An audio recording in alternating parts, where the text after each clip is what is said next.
Bom dia, bom dia, bom dia para vocês hoje. Se ninguém te deu um bom dia ainda, eu quero que você sinta um bom dia, receba esse bom dia e dê 3 bons dias para 3 pessoas ao teu redor.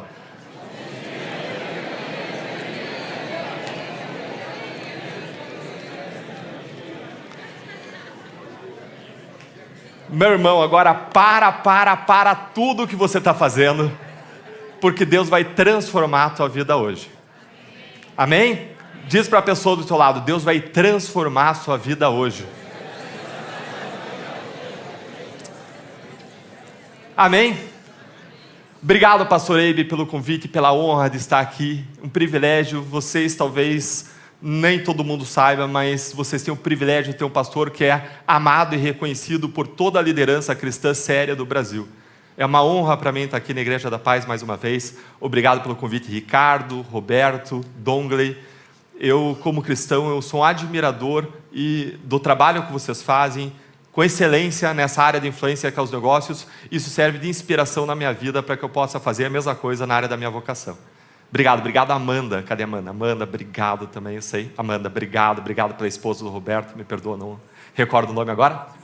Simone, obrigado, Simone. Obrigado, coração. Eu sei que é um trabalho conjunto, familiar, né, pastor Eibe? Eu agradeço a sua família também. Pessoal, hoje a gente vai falar sobre Daniel e a batalha cultural. Como nós sermos fiéis dentro da Babilônia, na nossa vida individual como cristãos e na vida da nossa nação. Eu tenho um passador de slides aqui ou eu vou pedindo? Se tiver um passador, me traz, senão eu vou sinalizando, tá? A gente vai partir de Daniel 1. Se quiser ir abrindo sua Bíblia em Daniel 1, já fica à vontade, abre a sua Bíblia, eletrônica ou física. Ah, sim, obrigado, Ricardo. Pessoal, vai ter um momento de perguntas no final, para vocês perguntarem tudo aquilo que vocês querem saber. Não tem pergunta censurada, basta você mirar com o seu celular aqui no QR Code. O pessoal vai ranquear as perguntas que entendem mais relevantes para as pessoas como um todo e vai fazer as perguntas ao final. Então mira aí com o seu celular, ainda que você não tenha agora, vai surgir alguma coisa talvez ao longo do caminho, então já fica preparado para isso também. Então vamos para Daniel 1. A partir de 605 a.C., Nabucodonosor II, rei da Babilônia, invade Judá. Foram 3 invasões ao longo de 20 anos, e essas invasões culminam com a destruição do templo de Jerusalém. O exílio dos judeus, que foram levados para a Babilônia, de Jerusalém para a Babilônia, vai durar 70 anos. E ele tinha sido anunciado por profetas como Jeremias, que aliás foi jogado dentro de uma cisterna vazia, drenada, mas com lodo embaixo por conta disso. O livro de Jeremias nos conta sobre isso. E esse exílio ele só vai acabar lá na frente, em 539, quando o Império Medo-Persa derrota o Império Babilônico, assume a região, e Ciro, no ano seguinte, em 738, vai permitir o retorno dos judeus para Judá, para Jerusalém. Para contextualizar, essa queda de Jerusalém acontece 50 anos antes da reconstrução do templo, que nos é contada por Esdras, e mais de 100 anos antes de Neemias. Judá estava separada do reino de Israel desde 931 a.C. Você lembra lá, Saul, depois de Saul veio Davi, depois de Davi veio Salomão, aí o reino se divide em Israel ao norte e Judá ao sul, uma liderada por Jeroboão, outra por Roboão, reis, e aí sucedem aí uma dinastia de diversos reis nos 2 reinos. E Judá vivia naquele momento em idolatria generalizada, injustiça social, religiosidade formal e perseguição a profetas. Então o exílio ele foi anunciado. Veja, o exílio não foi simplesmente uma derrota militar. O exílio ele foi um juízo pedagógico de Deus sobre o povo escolhido. Já a Babilônia era o centro de um grande império. Pode avançar aqui, por favor? Ela era um centro de um grande império. Ela ficava aqui ao norte e a leste do reino de Judá. Judá ficava cercado aí basicamente pela Babilônia, antes dos assírios, e ao sul por um outro grande império que era o Egito. E a Babilônia, ela tinha uma arquitetura monumental. As ruínas da Babilônia foram encontradas cerca de 85 quilômetros ao sul de Bagdá, capital do Iraque. E era uma das cidades mais importantes do mundo antigo. Pode avançar, vou sinalizar com a mão quando for para avançar. Lá ficavam os famosos jardins suspensos, em relação aos quais existe alguma evidência, embora não esteja ainda totalmente comprovada a existência, tem referências em livros antigos, mas lá ficava com certeza, avança, o portão de Ishtar. O portão de Ishtar era a entrada central. Foi reproduzido em Berlim a partir de escavações feitas na região do Iraque. Esse portão era dedicado por um dos 4 principais deuses da Babilônia. Babilônia era um império politeísta, um desses deuses era Ishtar. Perto dali ficava o palácio em que viveu Daniel. Pode avançar? Lá também, a Babilônia, eles construíram grandes templos, os tais os zigurates. Você vê aí o zigurate de Ur, que fica no Iraque. Eram grandes construções com tijolos feitos de argila. Esse zigurate, por exemplo, ele tem 20 metros de altura e 60 por 40, dedicados a deuses. Eram templos escalonados na forma de pirâmide. A Babilônia, gente, era um grande centro de administração, ciência e astrologia. Ela tinha uma escrita, a chamada cuneiforme, que foi feita em 3.400 e 3.200 a.C., e ela foi desenvolvida de modo contemporâneo aos hieróglifos. São as primeiras escritas da humanidade. Pode avançar para essa aí, escrita cuneiforme. Ela era assim chamada porque tinha um formato de cunha. Era toda escrita em cima de cunhas. E eles também desenvolveram um sistema numérico mais complexo e posicional, o primeiro posicional e complexo da história. Pode avançar? Que é esse sistema de números. Para fazer a administração. Como vocês veem no livro de Daniel, tinha lá 120 sátrapas, 120 governadores. E Daniel passou a formar um conselho de 3 sátrapas supervisores que supervisionavam toda essa estrutura. E a Babilônia, como vocês veem, era um símbolo antigo de poder, de sofisticação e de orgulho humano. Política e religião eram inseparáveis. O Estado definiu o culto, o Deus, o rei, era visto como um Deus, como um dos deuses. E a Babilônia, ela mantinha uma estratégia política e militar muito peculiar dela. Ela não apenas invadia os territórios conquistados, ela colonizava também a mente, ela trazia as elites e ela aculturava as elites dos povos conquistados na sua cultura. Impunha uma nova língua ao povo conquistado, uma nova cultura, uma nova cosmovisão. E é nesse contexto que se encontra o livro de Daniel. Agora abre lá Daniel 1, vamos ver Daniel 1, versículos 1 a 5. Versículo 1. No 3º ano do reinado de Jeoaquim, rei de Judá, Nabucodonosor, rei da Babilônia, veio a Jerusalém e a sitiou. E o Senhor entregou Jeoaquim, rei de Judá, nas suas mãos, e também alguns dos utensílios do templo de Deus. Ele levou os utensílios para o templo do seu Deus na terra de Sinear e os colocou na casa do tesouro do seu Deus. Então o rei ordenou que Aspenaz, chefe dos oficiais da sua corte, trouxesse alguns dos israelitas da família real e da nobreza, jovens sem defeito físico, de boa aparência, cultos, inteligentes, que dominassem os vários campos do conhecimento e fossem capacitados para servir no palácio do rei. Ele deveria ensinar-lhes a língua e a literatura dos babilônios. O rei lhes designou uma porção diária de comida e de vinho da própria mesa do rei. Eles receberiam treinamento durante 3 anos. Presta atenção, treinamento por 3 anos. E depois disso, passariam a servir o rei. Então vejam, jovens judeus foram levados de Jerusalém para a Babilônia. Eles perderam suas referências: a família, o templo, a sua nação. E foram levados para quê? Foram levados para a doutrinação. 3 anos de treinamento, 3 anos de doutrinação. Quem aí chuta, adivinha o nome da instituição dentro da Babilônia para a qual eles foram levados? Pensa aí, gente. Você sabe. O ambiente de doutrinação. Ninguém lembra do livro de Daniel? Não, os estudiosos formados em teologia? Bom, eles foram levados para a UFB, a Universidade Federal da Babilônia.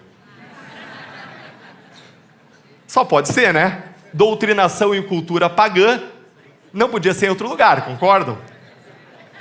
Então vejam que o conflito central do livro de Daniel não é entre Judá e a Babilônia, não é entre os impérios. O conflito central é entre a fé e a cultura pagã.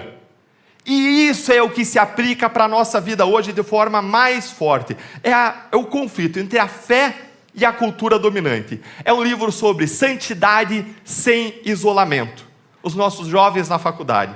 É um livro sobre influência sem assimilação. É o Dongley no meio empresarial. É um livro sobre excelência profissional sem idolatria. Sobre adaptabilidade sem perder a identidade. Pensem que no ambiente em que o rei era visto como um deus, Daniel foi capaz de servir sem ser morto por nenhum dos reis e de forma fiel ao longo de 4 diferentes imperadores. Segue lá comigo em Daniel 1, versículos 6 e 7. Entre esses jovens estavam alguns que vieram de Judá: Daniel, Ananias, Misael e Azarias. O chefe dos oficiais lhes deu novos nomes. Daniel deu o nome de Beltesazar, Ananias Sadraque, Misael Mesaque e Azarias Abed-Negro. Novos nomes, gente, significa novas identidades. Veja que isso também acontece nas universidades federais hoje. Muito João vira Joana e muita Joana vira João. Da mesma forma como Saulo virou Paulo, como Levi virou Mateus, como Simão virou Pedro, aqui acontece a mesma coisa, só que no sentido inverso. A mudança do nome era uma forma de mudar a identidade. Lembre, a teoria crítica progressista atual, você é aquilo que você quer ser, as identidades são fluidas. Qualquer semelhança não é mera coincidência. Mas Daniel se manteve fiel à sua identidade judaica, de membro do povo de Deus, de membro do povo da aliança. Segue lá comigo em Daniel 1, versículo 8.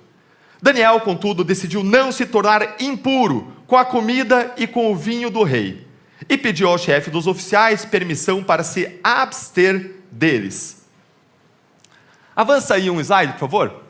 Aqui vocês estão vendo alunos da Universidade Pública de Bauru que decidiram não se manter puros. Você acha que eles devem estar fazendo aí alguma competição técnica sobre estudo, sobre quem desempenha mais em alguma habilidade, talvez conhecimento, mas o que eles estão fazendo aqui é uma competição sobre quem enrola melhor baseado. Isso pode em universidade pública. Isso pode. Vamos ver o que não pode? Passa mais um slide. Isso não pode. Alunos são impedidos de fazer culto na Universidade Federal do Rio Grande do Sul pela 2ª vez. Preconceito contra cristãos. Isso não pode. É ou não é uma Babilônia? Esses jovens, Daniel, Sadraque, Mesaque e Abed-Negro, eles tomaram uma decisão fundamental: não se contaminar. Agora, Daniel teve uma sacada genial que você aplica para o mundo dos negócios, que você aplica para a tua vida. Meta sozinha não funciona. A meta era não se contaminar, certo? Agora, meta sozinha não funciona. Vamos dizer que você estabelece como meta na sua vida emagrecer 10 quilos. Quer emagrecer 10 quilos. Aí, você vai dormir. Você acorda no dia seguinte, olha no espelho. Nossa, emagreci 10 quilos. É isso que acontece? Não, não é isso que acontece. Metas não funcionam sozinhas. Elas não são auto-executáveis. Então vejam que Daniel tinha uma meta: não se contaminar pela cultura babilônica. E ele bolou sistemas para garantir isso. A escolha de não se contaminar com alimentos é um símbolo da escolha dele não contaminar a alma dele com o espírito pagão da Babilônia. Isso é só uma dentre as várias medidas ou sistemas que Daniel adotou. Em Daniel 6, 10, você vai ver que Daniel se ajoelhava e orava costumeiramente 3 vezes por dia. E ele manteve isso mesmo quando teve o decreto real que dizia que quem fizesse isso ia ser jogado na cova dos leões. Ele manteve esse sistema. Ele levava os sistemas a sério, a ponto de correr o risco de morrer. Não existia um mandamento dizendo ore 3 vezes ao dia. Tem lá o rei Salomão, em um determinado momento, ele dizendo: eu orarei pela manhã, pela tarde e pela noite. É o que tinha. Salomão também ora por aqueles exilados que oravam no exílio, voltados para Jerusalém. Por isso, Daniel, seguindo o exemplo, ele orava voltado para Jerusalém. Agora, a gente vê, ao longo de todo o livro de Daniel ainda, que ele caminhou com pessoas que tinham a mesma visão que ele. Sadraque, Mesaque, Abed-Nego. Provérbios 27, 17 diz: como o ferro afia o ferro, assim um amigo afia o outro. Meu irmão, você precisa caminhar com pessoas da sua fé, mentores, células, pequenos grupos, como for, mas você precisa, porque vários estudos mostram que nós somos influenciados pelas pessoas ao nosso redor, pelas pessoas que nos cercam. Tem gente até que diz que nós somos a média das pessoas que nos cercam. Você precisa caminhar com pessoas que têm a mesma fé que você, a mesma visão que você. E Daniel adotou esses sistemas. Então veja, ele tinha uma meta: seguir santo, separado, fiel, não ser doutrinado. E ele adotou sistemas e hábitos: comida, jejum, oração, caminhar com judeus como ele. Metas sozinhas não funcionam, você precisa de sistemas e hábitos. Quem aqui tem filhos? Levanta a mão. Não vai ser todo mundo, tem uma galerinha jovem aqui, né? Bastante gente, tá. Quem aqui acredita que é responsável diante de Deus pela criação dos seus filhos? Levanta a mão. Praticamente todo mundo. Alguém discorda? Só para eu ver. Alguém discorda que você é o responsável pela criação e educação dos seus filhos? Não, né? Certo. Quem aqui tem metas na sua vida profissional, sistemas que desenvolve? Levanta a mão. Certo. Olha ao redor. Não, mas levanta a mão, mantenha erguida. Olha ao redor. Praticamente todo mundo. Certo. Baixa a mão.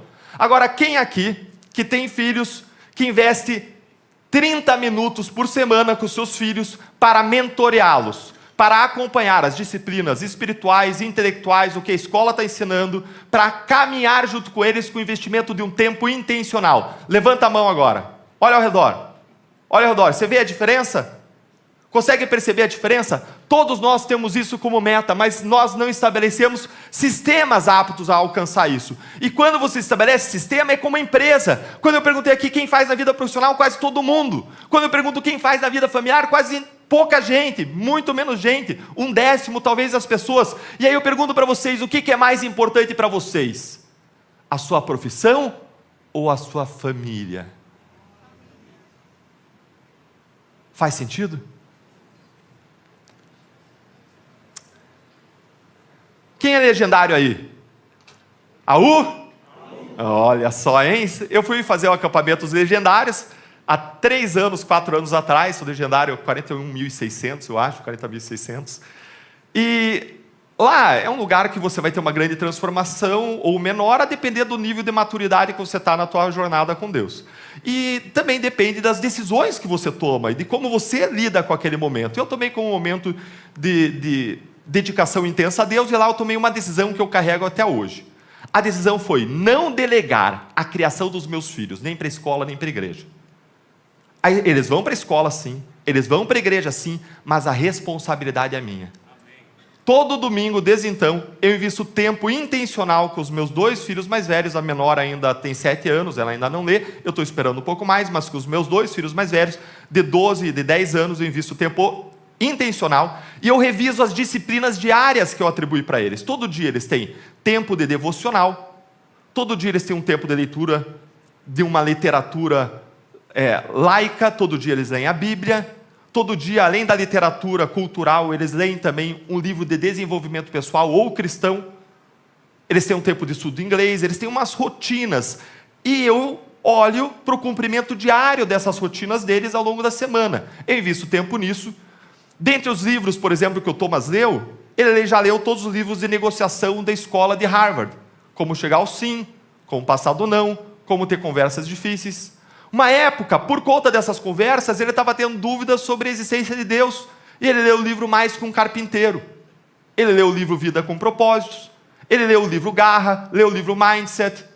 Ele leu livros de desenvolvimento pessoal e de aperfeiçoamento que eu não tinha lido até os meus 30 anos de idade. E ele tem 12 anos. Terra fértil, meus irmãos. Aproveite os seus filhos, antes especialmente deles chegarem à adolescência. Senão caminha igual, vai ser um pouco mais difícil. Mas é cedo que você torce o pepino. Já ouviram essa expressão?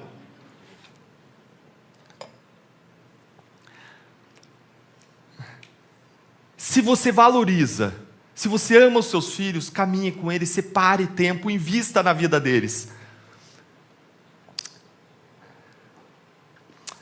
Nesse tempo é um tempo precioso para ensinar aquilo que eu acredito, que eu aprendi, que eu gostaria que eles soubessem, e que eu gostaria que eu soubesse na idade deles. É uma forma de passar a tua experiência, a tua visão de mundo, caminhar junto com eles na fé. Pode avançar? James Clear, nesse livro Hábitos Atômicos, ele fala: nós não nos elevamos ao nível das nossas metas, nós sim descemos ao nível dos hábitos e sistemas que nós estabelecemos. Você pode até estabelecer que você quer perder 10 quilos, mas você só vai chegar lá se você estabelecer sistemas, como por exemplo, não comer açúcar, fazer 20 minutos de exercício por dia. Faz sentido? Faz sentido? Vamos para outra área: domínio próprio, domínio dos pensamentos e desejos, pornografia, traição. Ah, Delton, isso aqui é tabu. Calma, estou envergonhado. Gente, a gente precisa falar disso, especialmente depois de grandes líderes cristãos, são referências para mim, caíram. Bill Hybels, um dos maiores pregadores que eu já vi. Philip Yancey. Hebreus 12:14 diz: sem santidade ninguém verá o Senhor.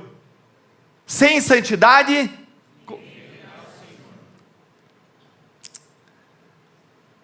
se você tem tentação nessa área, eu quero dizer uma coisa para vocês: você não é diferente. Você é homem, você é mulher, você é humano. Tem um livro muito bom que explica como que o vício atua sobre nós. É um livro chamado O Cérebro que se Transforma, de Norman Doidge, que é um grande neurocientista que tem escrito muitos livros celebrados na academia, no mundo. Talvez você queira anotar, não para você, claro, mas para um amigo seu que precisa. O Cérebro que se Transforma, de Norman Doidge. A questão é se você tem treinado o seu corpo, se você tem treinado o seu espírito, para ele controlar o seu corpo. Você já ouviu falar de práticas de mortificação? Os católicos falam muito disso. Práticas de mortificação são práticas diárias em que você decide abrir mão de coisas que você teria vontade de fazer, de desejos da carne. Então, por exemplo, você vê aquela sobremesa gostosa e você diz: hoje eu não vou comer. E com isso você vai estar fortalecendo o teu músculo do domínio próprio, você vai estar fortalecendo o teu espírito sobre a tua carne. Você passa a direcionar intencionalmente mais os teus pensamentos para coisas do espírito, como Romanos 8,5 diz: quem tem uma vida segundo a carne tem a sua mente voltada para as coisas que a carne deseja. Quem vive segundo o espírito tem a sua mente voltada para aquilo que o espírito deseja. Em Romanos 12:2, a Bíblia nos diz: não se amoldem ao padrão desse mundo, mas transformem-se pela renovação da sua mente. Nesse livro, O Cérebro que se Transforma, o Norman Doidge, ele fala que nosso cérebro estabelece circuitos neurais. Circuitos neurais, e os circuitos do vício, eles se entrincheiram. E a cada vez que você dá um estímulo, libera a dopamina, que é uma substância química no cérebro ligada à motivação. Só que funciona da seguinte forma: cada vez nova, você precisa de um nível de estímulo maior, de uma dosagem de estímulo maior, para você ter a mesma recompensa de dopamina. E assim o vício caminha. E no último capítulo, em que ele fala especificamente do vício da pornografia, ele fala como, e eu não sei se ele é cristão, até acho que ele não é, tá? Ele fala como isso, o vício, em pornografia especificamente, acaba atrapalhando o relacionamento sexual com a esposa ou com a parceira.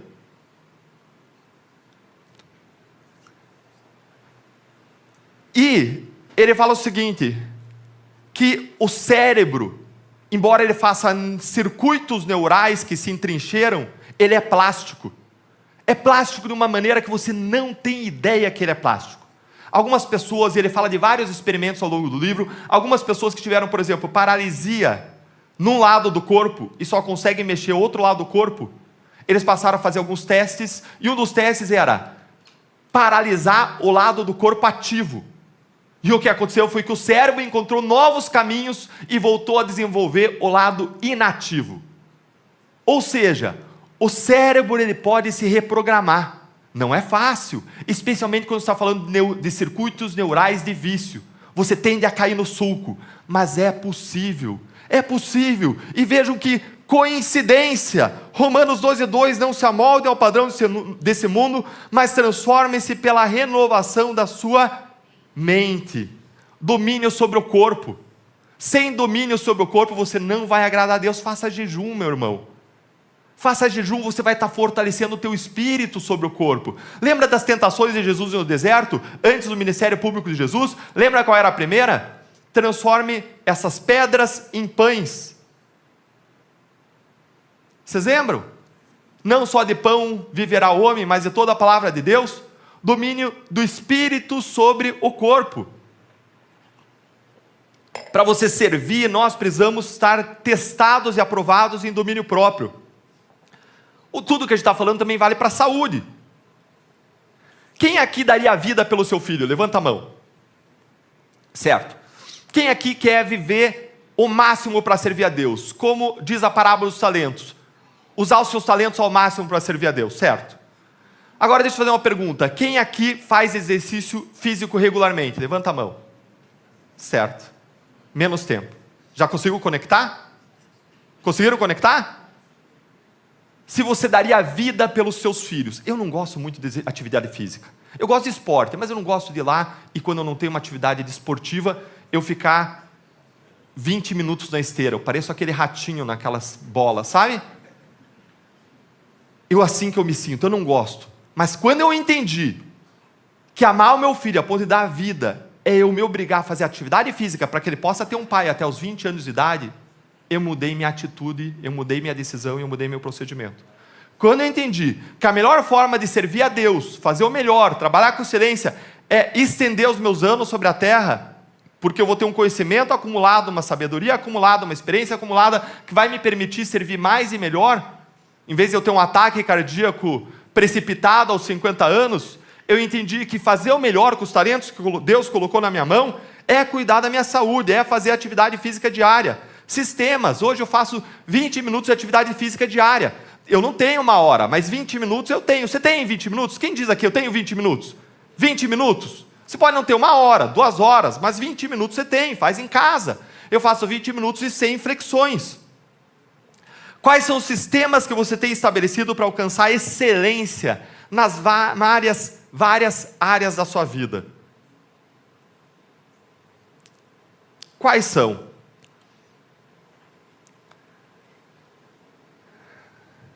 Vejam que nem mesmo diante da cova dos leões, Daniel negociou a sua fé, certo? Vocês lembram da história? Decreto real, irrevogável, quem adorar outro Deus que não fosse o rei da Babilônia, num período específico de tempo, ia ser jogado na cova dos leões. Os outros sátrapas armaram com inveja para cima de Daniel. E o que Daniel vai? Daniel 6, versículo 10. Como de costume, orava 3 vezes ao dia para agradecer a Deus. Como de costume, é julgado na cova dos leões. Talvez você ache que Daniel tinha habilidades extraordinárias. Eu não acho. Eu acho que Daniel tinha a mesma liberdade que você tem e eu tenho para errar, para ter medo e para se curvar ao decreto real. Contudo, Daniel tinha os seus músculos da fé treinados, exercitados. O levantador de peso que ganha o campeonato, ele não ganha porque ele quis ganhar o campeonato, ele ganha porque todo dia ele manteve hábitos e sistemas que permitiram ele a chegar lá.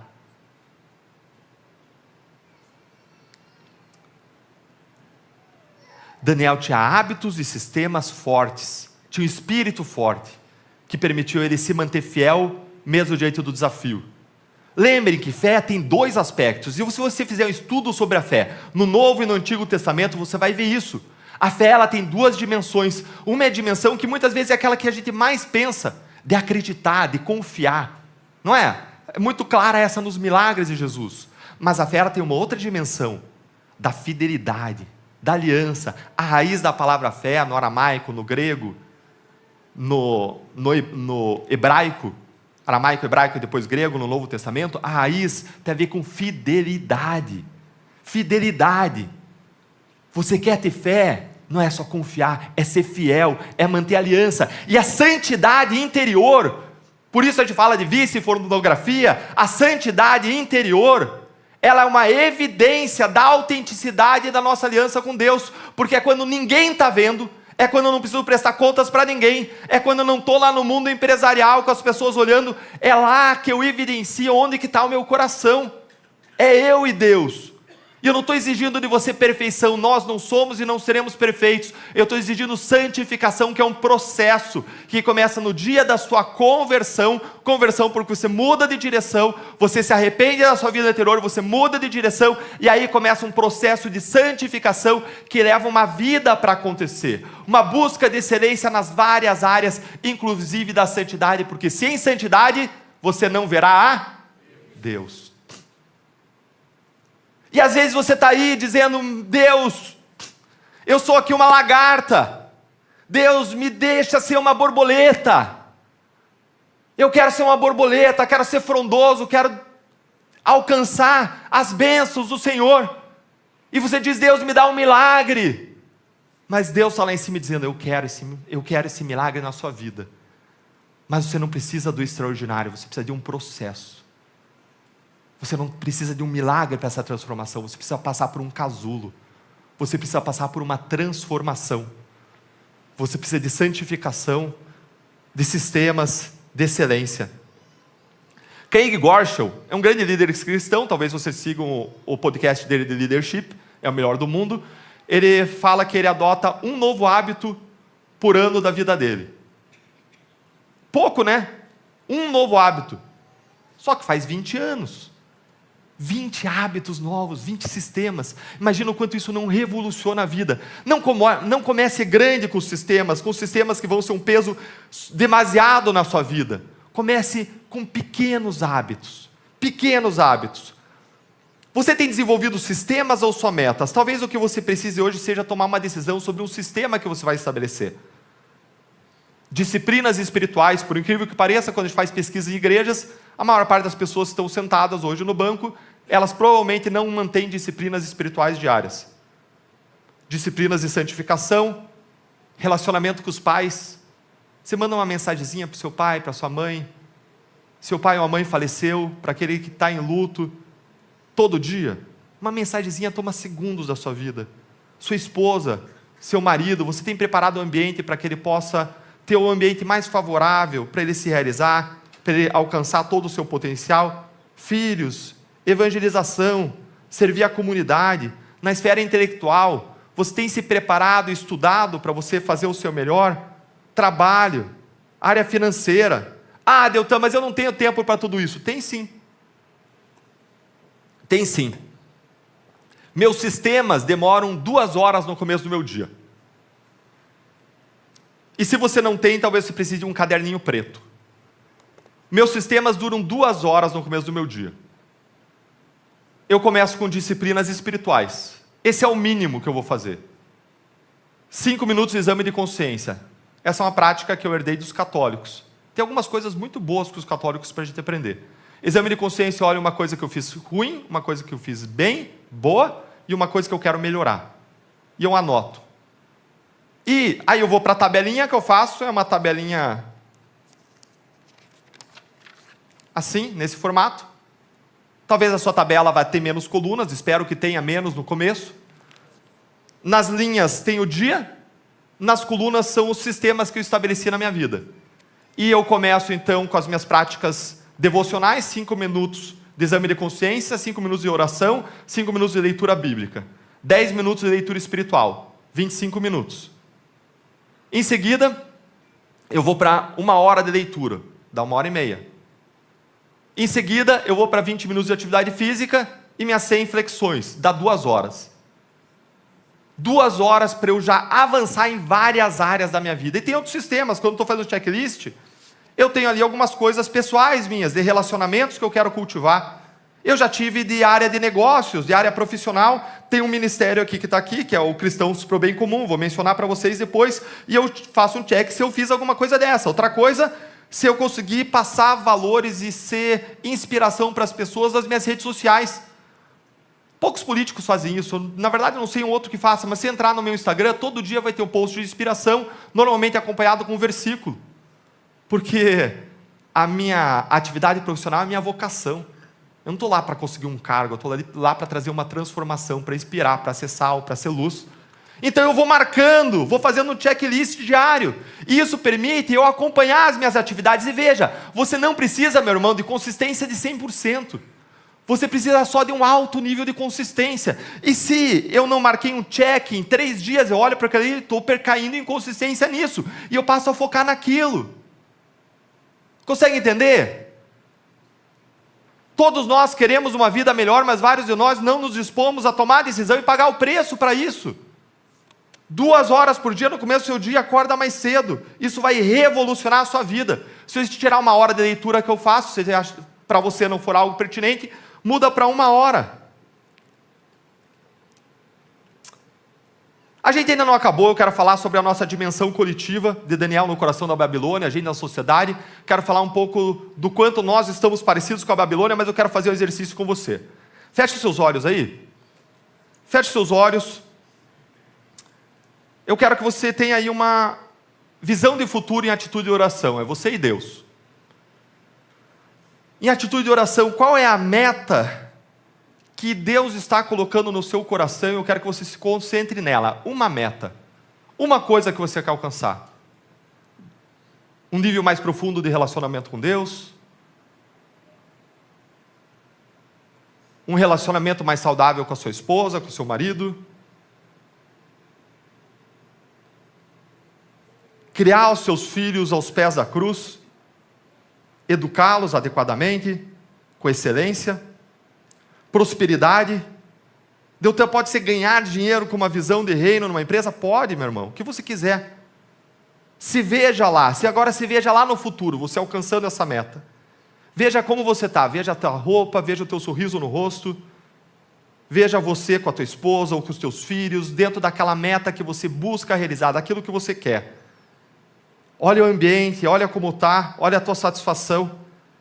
Agora veja você no futuro, falando com você hoje, dizendo para você mesmo, você consegue chegar aqui. Agora ainda em atitude de oração, pensa o sistema que você precisa e pode estabelecer para chegar lá. Talvez seja jejum, práticas de mortificação, domínio próprio, talvez seja a oração, o tempo diário, talvez seja como eu, um caderninho preto, encontro semanal com a sua esposa, para servi-la com as linguagens de amor dela. Talvez seja a preparação intelectual para você realizar seu trabalho com excelência. Pensa qual é o sistema. Uma mensagem para a mãe por dia. É você e Deus, meu irmão, de olhos fechados ainda. O que impede você de tomar essa decisão agora? De tomar agora a decisão de implementar esse sistema na tua vida. Você e Deus. Toma a decisão. Se compromete com Deus. Assuma o compromisso de fazer isso por 60 dias. 60 dias. E depois você vai decidir se isso é algo que abençoou a tua vida e você quer continuar. Você e Deus. Ora, entrega para Deus. Vai abrindo seus olhos.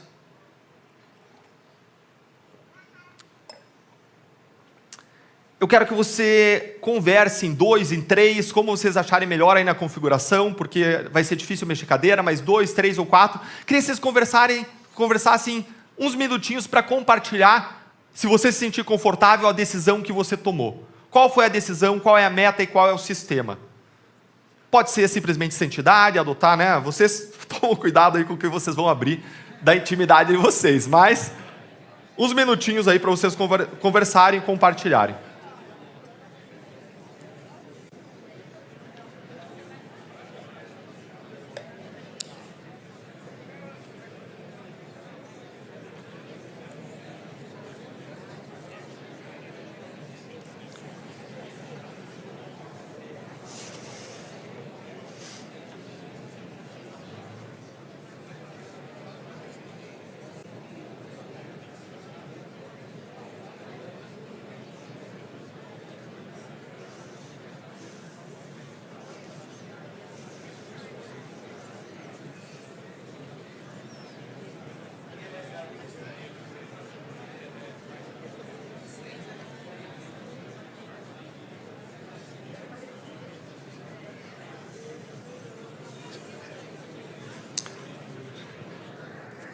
tem microfone para entregar para as pessoas? Eu queria que elas participassem, para as pessoas compartilhar. Tem?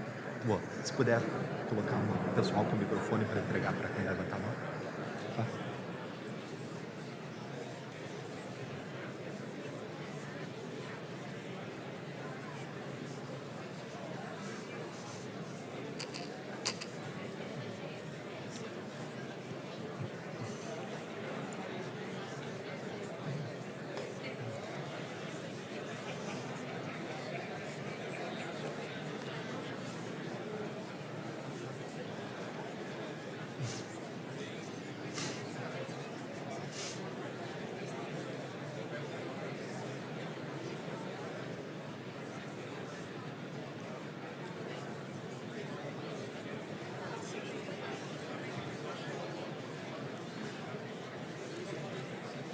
Quem compartilha conosco a decisão que tomou? Brevemente, 30 segundos. Quem compartilha conosco, levanta a mão. Um aqui, ó, microfone, por favor. Tem outra pessoa aqui, outra lá atrás. Tem o senhor de azul ali, tem a senhora aqui de preto, né? E tem lá atrás uma jovem também que levantou. Pode compartilhar com a gente? Qual é o seu nome, por favor? Meu nome é Dailton Dantas. Dailton Dantas. Meu apelido é dia. D. Te acompanho nas redes sociais, então Legal. Parabéns pelo seu trabalho. Obrigado, Dailton. E estou muito contente pelo que você tem falado. Isso já mudou aqui a transformação. Por quê? Eu tenho sido indisciplinado com a minha qualidade de sono. Eu vou dormir muito tarde e às vezes eu tenho que acordar cedo. E o que é costume para mim dormir hoje? 1h30 da manhã, 2 horas, olhando o celular. Então eu coloquei como meta 23 horas no máximo, dormir, legal, ler um versículo bíblico e orar. Legal. De manhã, às vezes, eu tenho o hábito de fazer a leitura bíblica, legal, mas quando eu acordo tarde, às vezes não consigo. Então eu preciso mudar isso na minha vida. Sensacional, Dailton. Deixa eu fazer uma sugestão. Coloca um despertador no seu celular para todo dia, meia hora antes, para você ir se programando. Um dos sistemas que eu adotei na minha vida, para eu sempre estar orientado com a minha motivação, minhas palavras e ações para Deus, foi colocar 5 alarmes ao longo do dia. Porque não é verdade que a gente entra no dia focado em Deus, mas a gente se perde? É ou não é? Você entra com propósito, mas de repente você está lá. O meu modo de sempre adequar a minha atividade para Deus foi colocar 5 alarmes ao longo do dia, em que eu faço uma rápida dedicação da minha motivação, das minhas palavras e das minhas ações para Deus. E eu tenho também um alarme desse para cuidar do meu horário de sono, em que eu busco uma consistência igualmente nisso. E também quando eu acordo, eu faço a minha dedicação do meu dia a Deus. São instrumentos pequenos que eu coloquei. Sensacional. Obrigado por compartilhar, Dailton. Pessoal, obrigado, viu? Obrigado por compartilhar com a gente. Em agradecimento. Por favor, um microfone aqui para a senhora de preto também. E tem para uma jovem lá atrás. Pode falar já, se já está com o microfone enquanto isso. Bom dia, meu nome é Laís. Bom dia, Laís. Bom dia. É um prazer estar aqui e o que você falou reforça muito o que Deus tem ministrado para mim esse ano, que é sobre hábitos, rotina, né, inteligente. E nós somos líderes aqui na igreja, nós temos 2 empresas, nós temos um filho pequeno que está aqui com a gente também. E como é bom a gente ser fiel a Deus e fiel àquilo que a gente se propõe a fazer. Então, a gente tem levado isso, né, no nosso dia a dia. E o que você falou aqui tem sido uma confirmação, né, de realmente a gente ser fiel no pequeno. Deus tem ministrado para mim que a meta final, ela se constrói no dia a dia. Então, todos os dias fazer um pouco, ser fiel naquilo que a gente se propõe. Na nossa família, na empresa, no ministério, com o propósito de honrar o Senhor, né? Uau, obrigado. Vamos aplaudir agradecimento. Obrigado, Laís.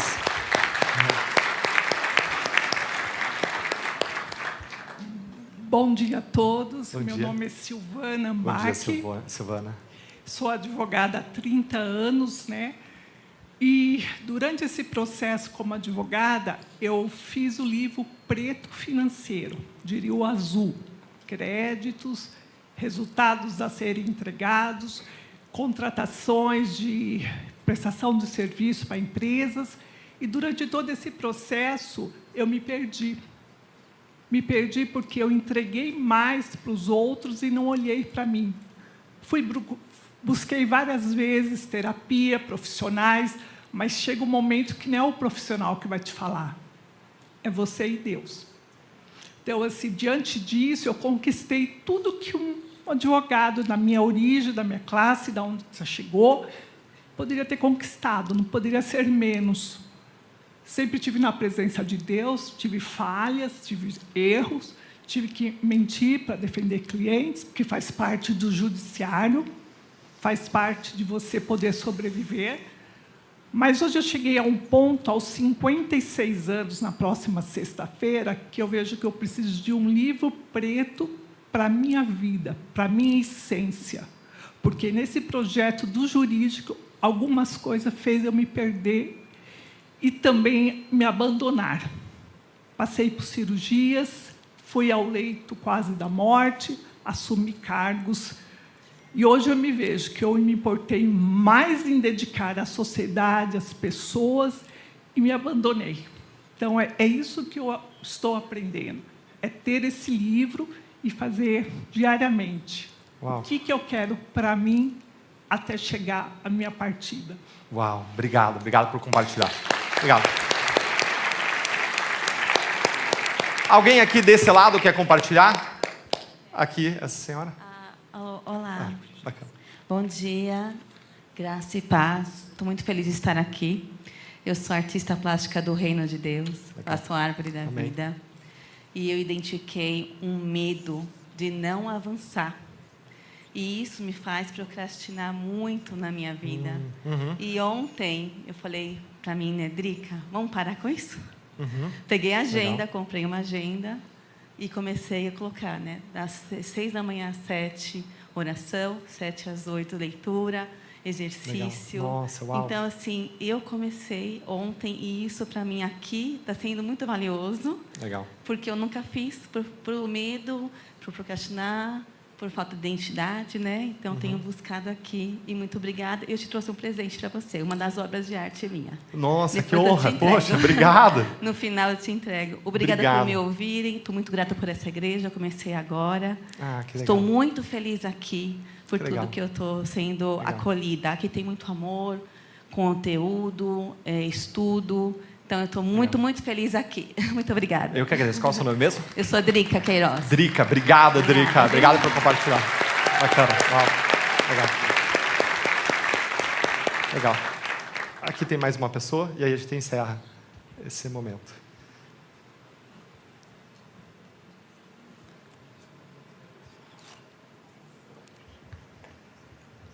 Meu nome é Márcia e é um prazer estar aqui, na sua presença de todos aqui. Eu não ia compartilhar, mas mediante... Como que é seu nome? Então, Silvana, mediante o que ela falou, eu senti, Deus falou no meu coração que eu precisava compartilhar. Legal, Bom, Márcia. eu sou católica, não de IBGE, sou católica praticante. Legal. Né? Então, atualmente, eu consegui me disciplinar a caminho da santidade. Eu tenho meu sistema de ler a Legal, Bíblia, Márcia. de participar de rosário, né? Enfim.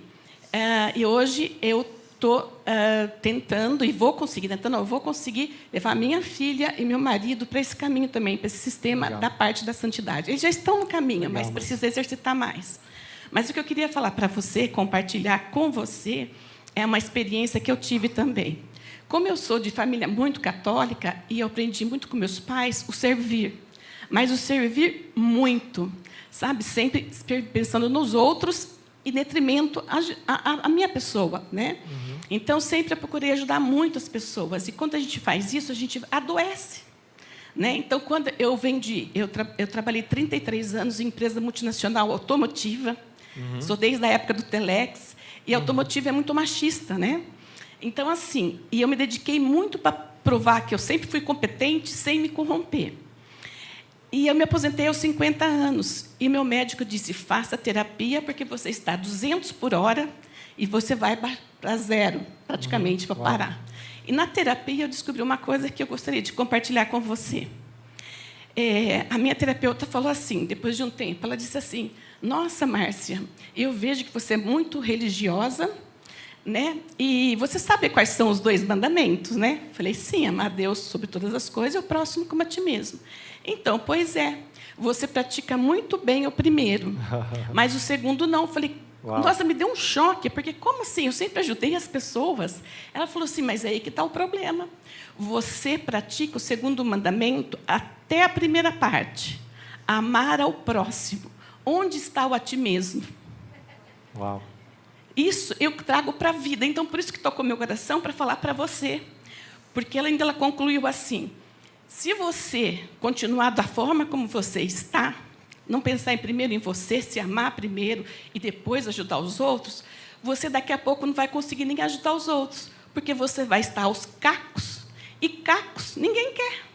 Ninguém vai procurar a pessoa aos cacos para ser ajudada. Então, procure você se amar, você ficar bem e depois transbordar isso para fora, para os outros. E eu aprendi isso e procuro praticar, e por isso que eu quis compartilhar com você. Sensacional. Tá bom? Sensacional, obrigado. Obrigado por compartilhar. Obrigado, Márcia. Obrigado.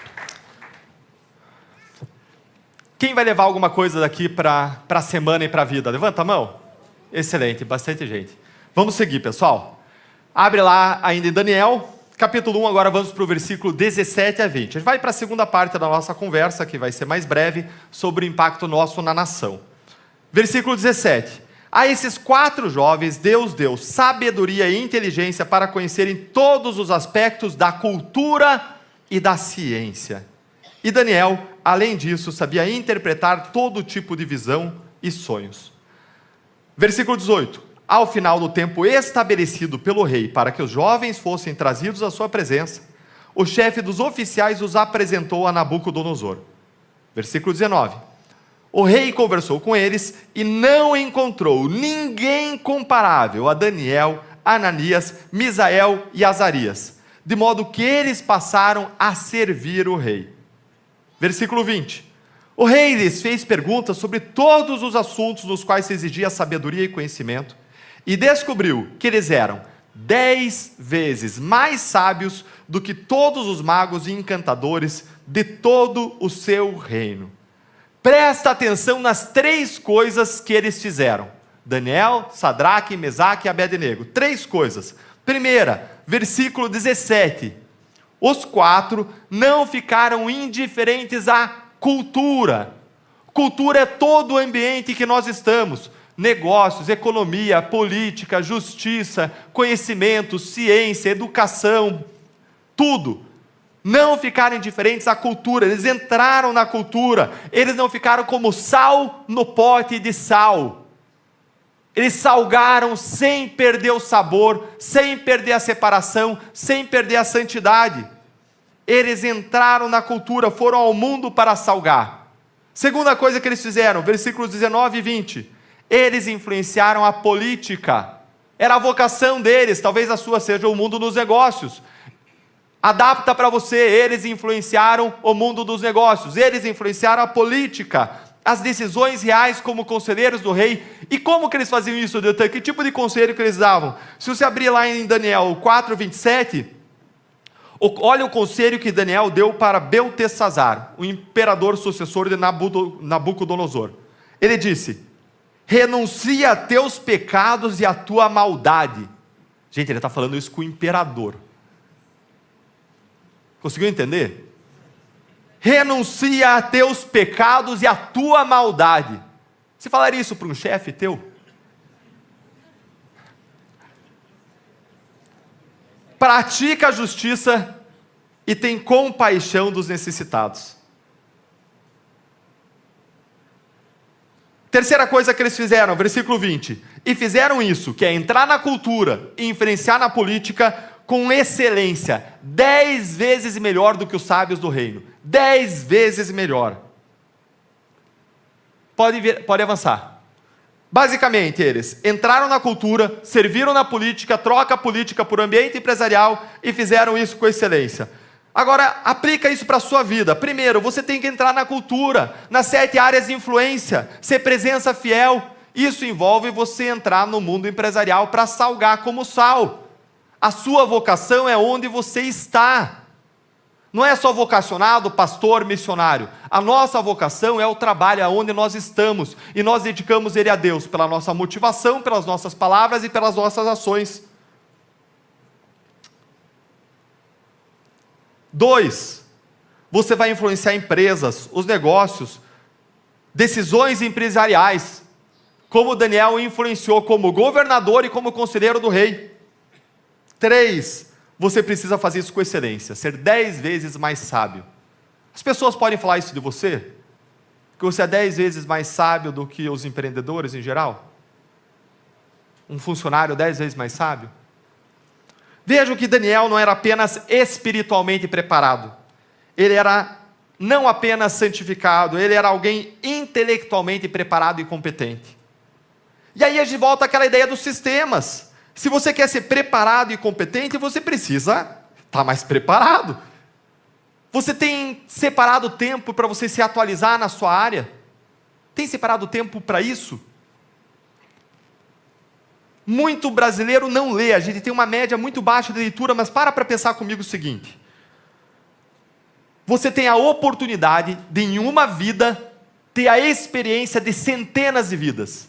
Porque a pessoa que vai escrever um livro, como um livro Mindset, um livro Garra, um livro de negociação, ele vai consolidar o que ele aprendeu em 30, 40 anos de estudo, experiência e dedicação, e um livro de 200 páginas.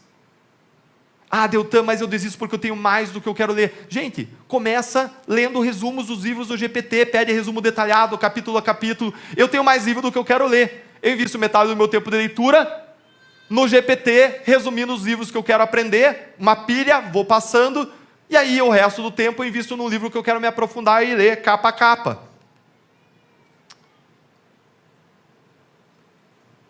Deixa eu fazer uma pergunta aqui. Quem que é o meu voluntário? Ó? Escolhe o que eu tenho em uma das mãos aqui. Mão esquerda. Certo. Foi uma decisão sábia? Foi uma decisão inteligente? Primeiro que nunca é esquerda, sempre é direita, tá? Vamos começar por aí. Mas um princípio básico de tomada de decisão que a maior parte das pessoas falha é você tomar uma decisão informada. E se eu tenho aqui uma viagem para Paris e aqui uma caminhada pela Paulista? Ah, escolheu por causa da aliança. Ah, olha só. Cara, tem uma lógica.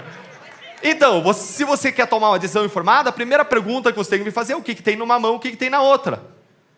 Aí eu falo, aqui tem uma viagem para Paris, aqui tem uma viagem para Nova York. Qual você quer? Qual você quer? Essa, Nova York? Tá, Nova York você ficar lá numa comunidade, numa casa, sem ter muita coisa. Em Paris, o melhor hotel, os melhores acessos, os melhores restaurantes. Escolheu Nova York. Vejam, nós não estamos acostumados a tomar as melhores decisões. Toda decisão bem tomada é uma decisão informada. E mesmo eu estou falando muitas vezes de altos executivos. O básico para você tomar uma decisão é você ter informação. Existem vários livros sobre como tomar uma decisão. Nós podemos nos capacitar, melhorar. Obrigado, viu? Um salva de aplausos pela contribuição. Obrigado pela sua ajuda, tá? Mas a dinâmica é essa, é isso mesmo. Nós não aplicamos conhecimento e sabedoria disponíveis. Tem literatura sobre toda a área de tomada de decisões, negociações, liderança. Tem um livro de Harvard que eu amo, que é Como Ter Conversas Difíceis, que você aplica para a esposa. Né?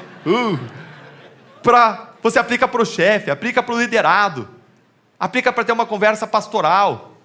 E o equivalente cristão é um livro chamado Limites Cara a Cara, que também fala sobre como ter conversas difíceis, mas todo cheio de princípios cristãos.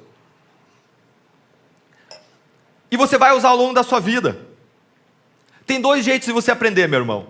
Você pode aprender por tentativa e erro, sofrendo a dor, ou você pode aprender com a experiência dos outros. E se você não tem lido, você tem se recusado a aprender com a experiência dos outros. Você está me dizendo que você está decidido a errar e sofrer com os seus erros. Eu apoio você, eu amo você, mas não é a decisão mais sábia para a tua vida. Dentro da minha limitação, não é a melhor forma de você usar seus talentos diante de Deus. Em geral.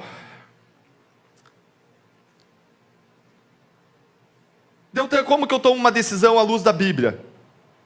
Não sei se eu falo disso porque eu queria avançar para falar da nossa Babilônia. Eu vou falar bem rapidamente. Se você quer tomar uma decisão, como é que você toma uma decisão à luz da Bíblia? Claro, você pode pedir a orientação de Deus. Se Deus der, está tudo resolvido. Mas em grande parte das decisões que eu tomei, não desceu um anjo dos céus dizendo, Deus, vai por ali. A gente usa o conceito em teologia de vontade permissiva de Deus e vontade diretiva. Às vezes Deus quer que você tome um determinado caminho, Ele vai te dizer. Mas muitas vezes Ele simplesmente permite que você tome as suas decisões, como um pai espera que o filho passe a agir segundo os princípios e valores que ele ensinou. O pai espera que o filho tenha um coração segundo o coração do pai, que reflita nas decisões os princípios e os valores do pai. Você vai sair daqui e vai para sua casa, certo? Você vai orar antes de escolher o caminho? Não, porque raramente Deus vai ter uma vontade específica sobre a rua que você vai pegar para a tua casa. Às vezes Deus pode falar no teu coração de modo muito forte. Deus pode te direcionar. Vontade diretiva. Mas a maior parte do tempo, Deus está interessado em saber, pelo caminho que você escolheu, se você vai aplicar os valores e os princípios. Você vai cuidar da vida, vai preservar a vida, vai respeitar regras que garantem a segurança das pessoas. Certo? Então, nesse processo de escolha, quais critérios usar? Quais são os critérios bíblicos? Primeiro critério, conselheiros. Provérbios diz que na multidão dos conselheiros há sabedoria. Provérbios 11, 14. Nessa semana eu precisei tomar uma decisão e eu busquei um professor de estratégia de Stanford. Para a mesma decisão, eu busquei uma pessoa que estuda filosofia moral para eu não errar moralmente naquela decisão. Busque conselheiros, eles abriram minha visão com possibilidades. Agora, nem sempre os conselheiros vão dar bola dentro. Vocês lembram dos conselheiros de Jó? Ruim, né? Tem um segundo critério por isso, paz do coração. Colossenses 3,15, a paz de Deus vai ser o juízo do vosso coração. Mas ao mesmo tempo, Jeremias 17,9 diz que o coração do homem é enganoso. Então não é o único critério. Terceiro lugar, circunstâncias. Deus está se revelando ao nosso redor a todo o tempo. Tem a revelação natural de Deus, como diz Romanos 1. E Jesus nos disse que o Pai trabalha até agora, ao nosso redor. João 5,17. Deus pode falar a nós por meio das circunstâncias. Quarto, palavra de Deus, princípios, valores. Deus pode usar um versículo específico da Bíblia para te dar uma direção também, mas cuidado para não cair em superstição. Já viu superstição de crente? Vamos ver o que Deus vai me falar. A gente tem que cuidar para a gente não cair em superstição. Quinto, análise racional de qual decisão vai dar mais honra e glória a Deus. Essa é basicamente a mensagem final do livro Vida com Propósitos, do Rick Warren. E é o que diz 1 Tessalonicenses 5,21, quando diz que provem todas as coisas e fiquem com o que é bom. E o ponto aqui é o seguinte: Deus nos deu uma capacidade racional e livre-arbítrio para nós, dentro das circunstâncias, avaliarmos qual é a decisão que vai se alinhar mais com a vontade dele. E na tomada da decisão, uma coisa tem que te guiar: qual decisão que vai dar mais honra e glória a Deus? Esse é o propósito da nossa vida. O livro Uma Vida com Propósito deixa isso muito claro, e você dá honra e glória a Deus de diferentes modos. Ele trata lá de 5 modos: adoração a Deus, imitação de Jesus, serviço às pessoas, evangelização, por aí vai. Então, a questão que você coloca diante de você é: qual é o caminho que, dentro da minha análise racional, dentro da minha limitação, analisando o desdobramento causal, como eu vou dar mais honra e glória a Deus? Por esse caminho ou por esse? E a base dessa ideia é a teologia do cachorro e do gato.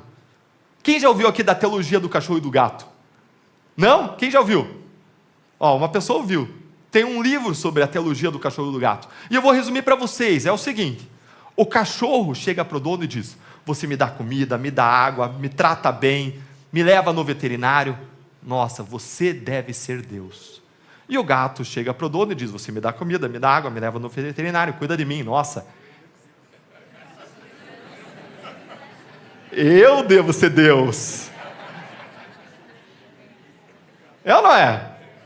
Qual é a tua atitude diante de Deus, meu irmão? Lembra que a gente falou da primeira tentação de Jesus no deserto? Lembra? A gente falou de pedra, pão, domínio próprio.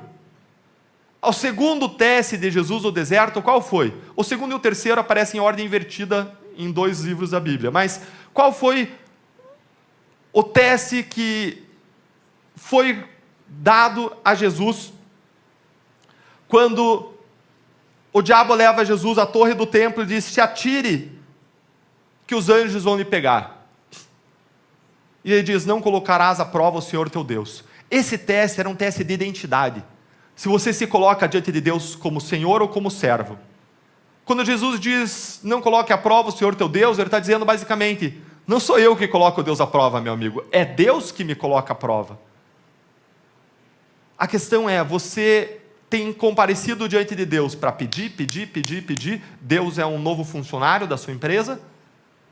Ou você tem se colocado diante de Deus para alinhar o seu coração ao coração de Deus? A sua vontade à vontade de Deus? E para descobrir como você pode servi-lo mais e melhor nas diferentes dimensões, inclusive por meio da sua empresa. Faz sentido? Então, 5 critérios para você tomar decisão. E se eu errar? Se eu errar, eu vou contar com Provérbios 16, 9. Em seu coração o homem planeja o caminho, mas o Senhor determina os seus passos. Eu vou pular uma história que eu ia contar aqui por questão de tempo. Se der tempo, depois eu volto. Mas eu quero dizer para vocês que hoje nós vivemos numa Babilônia. Universidades, artes, lei, mídia, empresas que muitas vezes seguem valores contrários à fé. Vamos dar uma olhadinha em alguns exemplos rapidamente?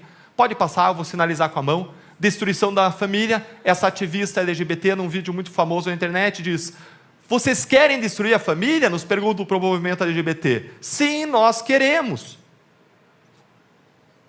Isso aqui não é conspiratório, isso aqui é o que eles acreditam. E eu te explico por que eles acreditam nisso. Porque eles entendem que a família é fascista. Por que a família é fascista? A família é fascista porque ela impõe regras. Eles entendem que toda regra é opressora. Toda regra controla. Aliás, a família é um dos pilares da superestrutura, na linguagem lá de Marx, que sustenta o capitalismo. Depois de 100 anos, quando eles não conseguiram vencer o capitalismo, lutando na infraestrutura, filósofos da escola de Frankfurt, em 1950, falaram: a gente tem que atacar a superestrutura, e a família é uma das dimensões da superestrutura. Mas além disso, a família impõe regras. Eles entendem que isso é controle. Eles entendem liberdade não no sentido bíblico e grego, de que liberdade é liberdade para virtude, para autodeterminação, mas eles entendem liberdade como liberdade no sentido de ausência de regras. Então tudo que impõe regras que não seja o Estado é opressor. Consegue entender isso? Então a família é opressora. Pode avançar. Miri Lacombe disse: a família tradicional é a base do fascismo. Pode avançar. Quem se sentiu representado aí? Vocês viram isso? A família na lata de conserva no carnaval? A Globo atingiu no último carnaval 81 milhões de espectadores. É esse tipo de lixo que está sendo despejado na mente e no coração dos nossos filhos, dos nossos netos, das pessoas ao nosso redor. Existe uma guerra cultural pelo coração e pela mente das pessoas. Consegue entender? A família tradicional dos valores, os evangélicos estavam retratados aí da mesma forma, o agronegócio estava retratado aí da mesma forma, como algo retrógrado, algo ressecado, algo em conserva, algo ultrapassado. E não é à toa que 64% a 66% dos nossos jovens que entram na universidade abandonam a sua fé ao final do curso. Primeiro a gente perde a cultura e depois a gente perde as vidas. Essa jovem, ela conta que o que atraiu ela para a esquerda foi a pressão social e a mídia. Existe uma visão progressista, humanista, de que os filhos não pertencem aos pais. Pertence a quem? Aí que está o problema. Ao Estado. Se dissesse que pertence a Deus, eu estou tranquilo. Mas quando diz que pertence ao Estado, isso é perigoso. Isso fere inclusive o direito fundamental dos pais criarem os filhos segundo suas convicções. Pais podem perder a guarda se forem contra a transição de gênero dos filhos. Isso nos Estados Unidos, logo chega no Brasil. Ideologia de gênero. Parada LGBT de São Paulo teve bloco com apoio à transição de gênero entre crianças. Grupo responsável por apresentação com um cavalo tarado em escola municipal ganhou edital público. Esse é um vídeo também famoso na internet, em que o cavalo tarado com coreografias sexuais está dentro de uma escola com crianças pequenas. Motel em escola Maranhão. Eles foram lá fazer uma apresentação escolar e uma das coisas era o motel. Entrava lá, sacudia a casinha. Esse é o tipo de coisa que está sendo ensinado nas escolas. Liberalização das drogas. Primeiro foi a maconha, agora a Gilmar Mendes já disse que tem que acontecer para a cocaína também. Vício no jogo, vício em bets, apostas que consomem a renda do brasileiro. Já chegou aí 1/5 do Bolsa Família para vício do jogo, para bets e apostas. E os pastores conhecem bem essa realidade, porque várias famílias chegam destruídas às igrejas por conta da destruição causada por esse tipo de vício. Aborto. Hoje o aborto é espalhado, é legalizado no Brasil. A jovem chega ao local e não precisa provar, não precisa apresentar o boletim de ocorrência, basta dizer. E o médico é obrigado a fazer. Isso legalizou o aborto no Brasil. Qualquer pessoa que quiser, sem qualquer tipo de crime, faz um aborto. A gente tem altos índices de criminalidade, pode avançar. Impunidade, pode avançar. Corrupção, pode avançar. Impunidade da corrupção, pode avançar. Doutrinação ideológica nas escolas, pode avançar. Censura, pode avançar. Cerceamento de liberdade. Ódio e perseguição política. Eu caí de bicicleta com a minha filha, e aí as mensagens levou as porradas que merecia. Doutor Alexandre de Moraes deu um soco bem dado na sua cara. Seja o que for, foi pouco. Pode avançar. Charlie Kirk, a gente viu o que aconteceu com ele. Doutrinação nas universidades, com censura a palestras de pessoas de direita, cristãs na universidade, pode avançar. Doutrinação universitária, alguns políticos de direita, como Jeff Schickini e o Guilherme Kilter, foram fazer uma palestra no Templo da Liberdade de Pensamento. O que aconteceu foi que eles foram expulsos, também não puderam palestrar, como eu não pude palestrar lá. Isso que eu fiz na Universidade Federal do Paraná, tá? Pode avançar. Perseguição religiosa. Padres, pastores estão sendo alvos de investigações e procedimentos por professarem a doutrina bíblica nos púlpitos. Pode avançar. Cláudia Leite, ela se converteu e ela na música dela, trocou a palavra Iemanjá por Yeshua, que é Jesus. E ela tem uma ação do MP que quer que ela pague R$2 milhões por preconceito religioso, porque ela trocou na música dela a palavra Iemanjá por Yeshua. Depois da conversão. Cadê a liberdade religiosa, a liberdade de convicção e de crença? Liberdade até artística, a música dela, liberdade de expressão. Pode avançar. Ah, não, volta. Mas, em intervalo bíblico não pode, né? Fumar maconha lá, a competição da maconha pode. Intervalo bíblico na escola e é procedimento do Ministério Público em cima. Pode avançar. No Paraná também aconteceu parecido. Perseguição religiosa, o pessoal lá do Paraná invadiu uma igreja católica, gritando fascistas não passarão. A igreja também é fascista, ela faz parte daquela superestrutura, ela coloca regras de comportamento que eles veem como limitantes, como fascistas, como autoritárias. É a mesma visão de mundo. Deltan, eu acho que na Babilônia a gente estava melhor, hein?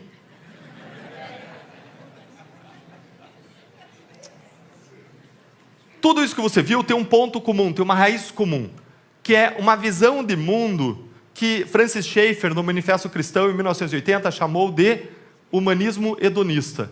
E que, mais tarde, James Hunter, ele chamou de guerra cultural, nos Estados Unidos, no começo da década de 90, 1990 aproximadamente. Existe uma guerra cultural contra o que o James Hunter chamou como raiz desse problema, ele chamou de progressismo, enquanto o Schaeffer chamou de humanismo secularista. Não só hedonista, mas secularista. Gente, existe uma batalha pelas mentes e corações hoje dos nossos jovens. Primeiro a gente perde eles na área da cultura, depois a gente perde a vida deles. Essa batalha cultural é uma expressão de uma batalha espiritual. E possivelmente você vive na sua própria empresa. Sonegação fiscal, problemas de concorrência desleal, corrupção nos contratos do governo, corrupção privada, mentira, engano, disputas, um puxando o tapete do outro, são aspectos culturais. Certo, Deltan, e o que a gente pode fazer em relação a tudo isso? O que a gente pode fazer é a mesma coisa que Daniel. Entrar na cultura como sal. Servir na política, no ambiente empresarial, na área nossa de vocação, de influência. E fazer isso com excelência. 10 vezes melhor do que os outros. Será que a gente tem feito isso como igreja no país? Quem são os grandes políticos cristãos de referência? Consegue imaginar um sênior? Certamente você pensou no Nicolas. Tira o Nicolas de lado, Júnior. Pensa um sênior aí, modelo para nós. Quem é o grande político cristão autêntico? Cristão autêntico que é referência para todos nós. Não precisa falar nome, não. Pensa aí na sua cabeça. Vê se consegue contar 10. Deltan, não consigo nenhum por enquanto. E nas artes? Quais são os estudos de Hollywood cristãos? Para não ir longe, as novelas brasileiras. Se 36% da população é evangélica, quantas vezes se viu numa novela alguém orando, pedindo discernimento, orientação de Deus? Nem vejo novela hoje mais, né? E na educação? Até tem algumas universidades cristãs, mas são minoritárias. E nos negócios? Mesma coisa, meus irmãos. Existem 7 áreas de influência, ou 7 montes, como disse o criador da Jocum, o Lauren Cunningham. Nós precisamos ser influência nessas 7 áreas de influência. Vejam, eu não estou falando aqui de dominação. Não, estou falando de influência. Isso é você ser sal, isso é você ser luz, isso é você ser, como chamou James Hunter, testemunha fiel. Testemunha fiel, você ser testemunha fiel de Cristo na terra. Você ser Jesus na terra, como igreja, como membro, chamado dentro da tua área de vocação. É basicamente, venha a nós o teu reino, assim na terra como no céu. Venha a nós o teu reino, assim no Brasil como no céu. Nessa terra chamada Brasil, venha a nós o teu reino, na minha empresa, na terra da minha empresa como no céu. É você ser um agente do reino, embaixador dos céus.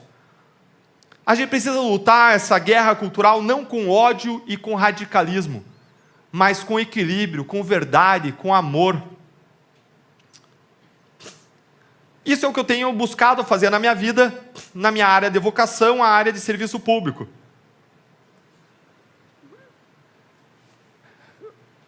Eu vou fazer um breve resumo de como eu tenho buscado ao longo da minha vida exercitar isso.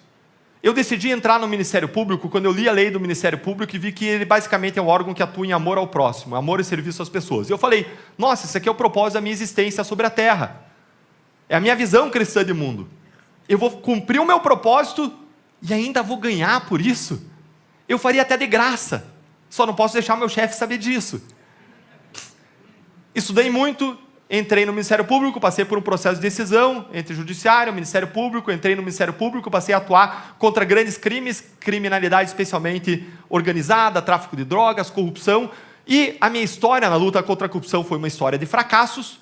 Eu decidindo não desistir, fui estudar em Harvard, me aconselhei bastante com o meu pastor Silvado antes disso, lá na Igreja Batista do Bacaxiri, era líder de célula, líder de pequeno grupo na minha igreja, falava, minha vida está estruturada, será que eu não vou desestruturar minha vida entrando naquele parque de diversões intelectual que se chama Universidade de Harvard?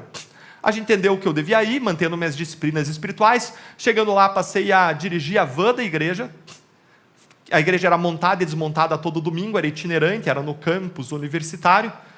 Passei a frequentar uma escola de discipulado na igreja quadrangular, Foursquare Church, com um pastor chamado Chris Gleason, que era um pastor para estudantes. Igreja quadrangular é uma igreja mais pentecostal. E fiz o estudo, e no último dia do estudo, ele fez uma profecia sobre a minha vida. Meus irmãos, eu sou cristão e evangélico batista, você sabe o que significa isso?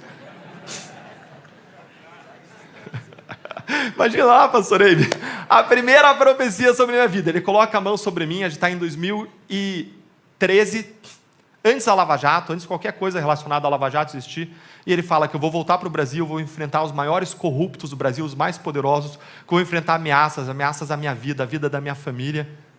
Naquela hora, eu ouvi, pastor Eibe, eu falei assim, não, ele não conhece o Brasil, mas Deus conhecia o Brasil, e era o que eu estava vivendo a partir de um ano depois. São intervenções específicas de Deus na nossa vida, vontade diretiva. E podia estar chovendo canivete na Lava Jato. Eu tinha a segurança, a confiança de que Deus tinha me avisado o que ia acontecer. E que era para eu estar ali. E que era para eu perseverar. E que era, por mais difícil que fosse, para eu seguir fazendo o meu melhor, nos meus sistemas diários, no meu trabalho diário.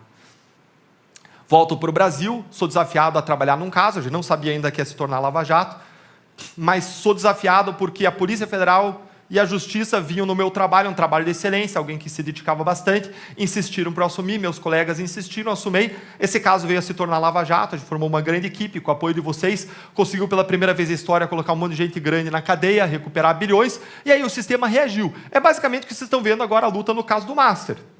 O sistema reage, o sistema se protege. Viram ontem a visão do Gilmar Mendes? a decisão que cortou a quebra de sigilo das empresas do Toffoli. É parecido, gente. 2019, as investigações estavam chegando perto dos tribunais. Toffoli e Gilmar eram alvos da Receita Federal. O que começa a acontecer a partir de 2019? O desmonte da Lava Jato. No dia que eles instauraram o inquérito do fim do mundo, saiu uma notícia à noite dizendo que o alvo era eu e a Receita Federal. E eu nem entendi por quê, porque eu não conhecia a investigação da Receita. Mas eles achavam que a gente estava conectado com a investigação da Receita. E começaram a destruir a Lava Jato. Essa destruição avançou, até que no final de 2021, eu recebo uma ligação, numa manhã no final de semana, que me desafia a dar um passo, saindo da minha zona de conforto, o Ministério Público, e ir para a área pantanosa e nebulosa da política. E, meus irmãos, a minha primeira reação naquele momento é dizer, não, estou na minha zona de conforto. Estou há 18 anos trabalhando nisso, minha área de vocação, justiça, sirvo com alegria, com senso de propósito, alcancei excelência, trabalhei nos maiores casos do país. Mas o que guiou nossa reflexão a partir daquele momento, minha e da Fernanda, da nossa família, foi a parábola dos talentos que Jesus contou. Essa parábola em que Jesus fala que um senhor vai viajar, deixa 3 servos encarregados de talentos, e depois esse senhor volta, cobra o que fizeram, o que tinha recebido 5 e 2 multiplicou, dobrou, e ele diz, servos bons e fiéis, foram fiéis sobre o pouco, sejam colocados sobre o muito. Lembra dos sistemas? Você tem sido fiel no pouco? Lá, fechado, no seu quarto, no seu banheiro, na sua cama. Quando você está na rua, na empresa, entra aquele homem bonito, aquela mulher bonita, você tem sido fiel no pouco? E aquele senhor diz, foi fiel no pouco, seja colocado sobre o muito. Em seguida, vem o último servo, o terceiro, com um talento, diz, eu enterrei, está aqui ele de volta, eu sei que o senhor é o seu severo, colhe onde não planta, junta onde não semeia, está aqui.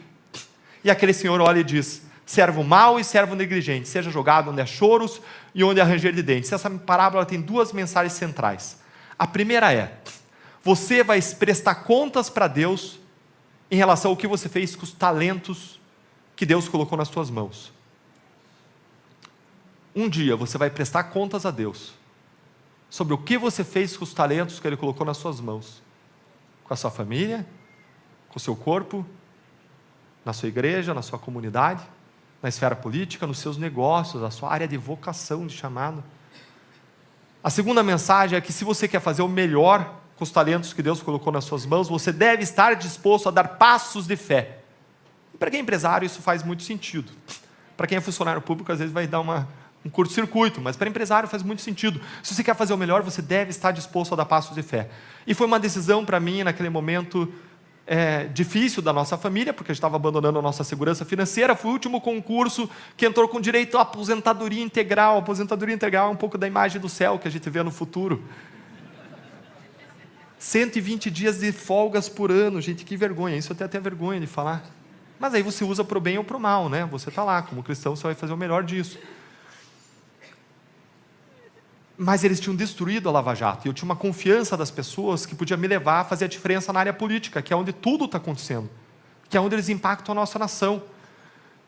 O que tornou a decisão mais difícil foi o fato de que a nossa terceira filha, ela foi diagnosticada com um distúrbio, e a gente não sabia se ela ia ter uma vida economicamente produtiva no futuro. Tudo está se encaminhando hoje para isso, mas a gente não sabia. Isso tornou a nossa decisão mais difícil, abandonar a nossa segurança financeira. Porque se acontecesse alguma coisa comigo, ela tinha uma segurança financeira, uma pensão para o resto da vida, se ela não fosse economicamente produtiva. Mas de toma esse passo de fé, sai, e depois Deus os testa, né? Se prepare para as provações.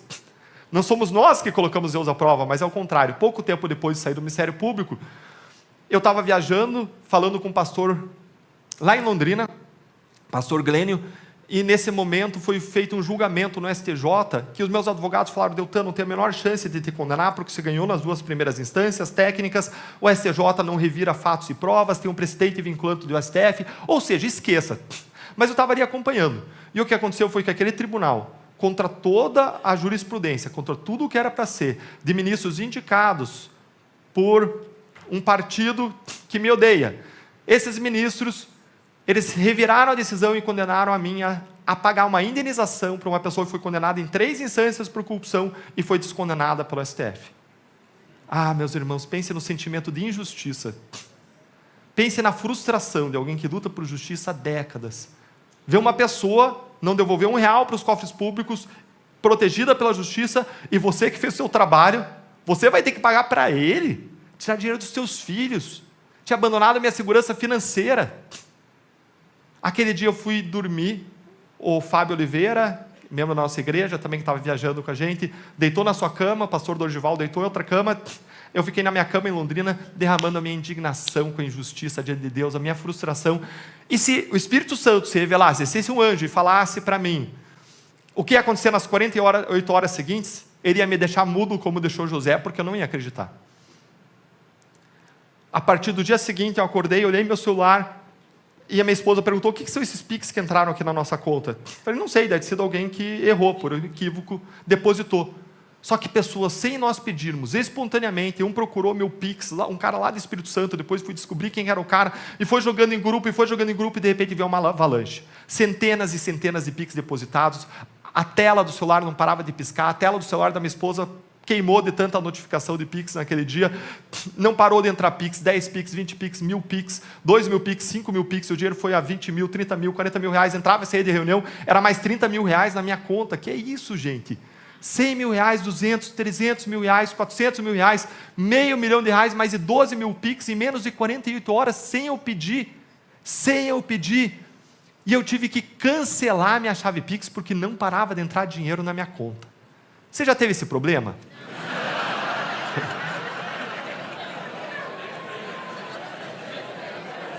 Eu recebo. Esse problema, Deltan, eu recebo. Nós chegamos ao Congresso Nacional, depois de uma campanha como deputado federal mais votado do Paraná, o que não é um mérito meu, é uma graça de Deus derramada sobre a nossa vida, é fruto da visão e trabalho conjunto.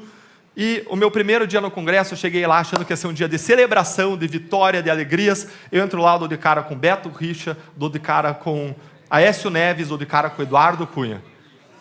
Vejo ser eleito no primeiro dia como presidente da casa um cara multi-investigado na Lava Jato. E vejo no final do dia ser colocado no Tribunal de Contas um ministro que disse que ia lutar para colocar a política acima da técnica. Eu fiquei lá fazendo, sabe aquele meme lá da pessoa fazendo um monte de conta na cabeça? Como assim a política acima da técnica? É um Tribunal de Contas, gente. Eu tive vontade de chorar, não achei um lugar seguro, fui pro hotel, minha esposa me esperava para comemorar, viu minha cara e viu que não ia ter comemoração. A gente foi para um lugar qualquer, comer na esquina, contei para ela o que tinha acontecido ao longo do dia, ela olhou para mim e disse: meu amor, jamais perca a capacidade de sentir indignação e tristeza diante do que você vê aqui em Brasília. Que teu coração de carne nunca vire um coração de pedra, porque é isso que sente quem colocou você aqui.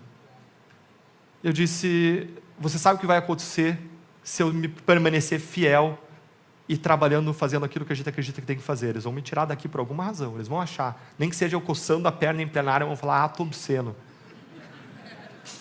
Ela disse: meu amor, você não veio aqui por um cargo, você veio aqui por uma transformação. Você tem ideia do poder da tua esposa dizer isso para você? Eu era capaz de atravessar a parede. Eu fiz o meu melhor no período que eu estava lá. Na primeira semana, Eduardo Cunha encontrou um colega no elevador e disse: nós vamos caçar o Deltan. Poucos meses depois, essa cassação veio pelas mãos de um ministro, olha só que coincidência, delatado na Lava Jato. E aí você passa a indagar: Deus, tá bom, mas por quê? Para quê? O que eu vou fazer agora? Naquele momento, existem momentos que você não sabe muito bem o que Deus está fazendo ou permitindo que aconteça na tua vida. São momentos de crista, momentos de vale, momentos de crista, momentos de vale. Você vê isso na história de todos os personagens bíblicos. José, fundo do poço, vai para o Egito, começa a servir, prisão. Você vê isso em Daniel, mata Golias, de repente Saul começa a perseguir. Davi. Então, você vê isso. Agora, quando você está ali no fundo do poço, diz: Deus, o que você quer trazer? E quando você não sabe, você volta para o básico, você volta para os sistemas, oração, disciplina. E o que aconteceu depois da cassação foi que, não só a minha vida pessoal é muito melhor do que seria se eu estivesse lá dentro do Congresso Nacional, mas eles tentaram calar a minha voz.